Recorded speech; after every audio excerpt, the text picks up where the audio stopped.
Simmons, they cleared out for him. Spins on Gallinari, gives it up. Oh, he was right there. The turning point was just, we had an open shot, and, we missed.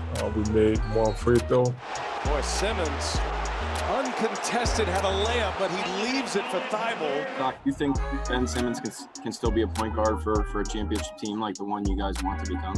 Yeah, David, I don't know that question or the answer to that right now.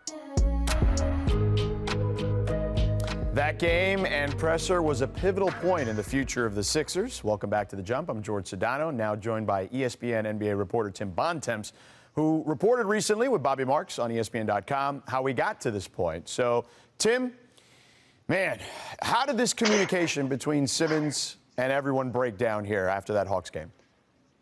Well, George, you really have to go back to that montage you just showed to really get to where we are today. And not only Ben Simmons passing up that dunk, but Joel Embiid and Doc Rivers kind of casting doubt on his future with the team. And in the wake of that game, the Sixers and Ben Simmons and his group met and decided it would be best for everybody to try to find a new home for Ben Simmons and to allow the Sixers to move forward with a team that can still be a championship quality team while also getting Ben somewhere else where he can have a fresh start to his career. But the problem is the Sixers see Ben Simmons for what he is, as a 25-year-old, three-time All-Star with 4 years left on his contract. That's a really valuable player and a really important trade asset for a team that's way over the salary cap and has no other ways to improve.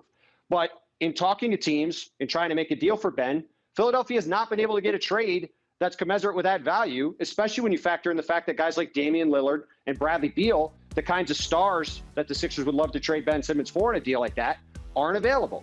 So last month, owner Josh Harris, Daryl Morey, Doc Rivers go to L.A., meet with Ben Simmons and his agent Rich Paul and say, hey, look, let's try to reset things, go into the season, have a good year, win a bunch of games, and see if we can't do a deal later when something materializes. And the Ben Simmons side of things said, hey, look, we want to be traded now. We don't think we need to play ball and try to lift our trade value. Ben Simmons is a really talented player. He's under contract.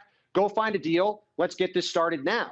And if you're not going to trade me, I'm not going to show up to training camp in a couple weeks. And really, until we get to September 27th, I think that's where this is going to stay. And we'll see if Ben Simmons decides to not come to training camp and kind of take this to the next level. And at that point, how Philadelphia handles what will be a huge daily story in a city with plenty of media like Philadelphia, and whether they decide that ultimately they need to make a trade that they don't want to make, or if they get an offer that they feel is commensurate with the value for him that so far hasn't materialized. Okay, so let me ask you a follow-up here as far as that particular aspect of it, the value. Are the Sixers looking at this? You said, of course, they would want a Bradley Beal or Damian Lillard. Who wouldn't?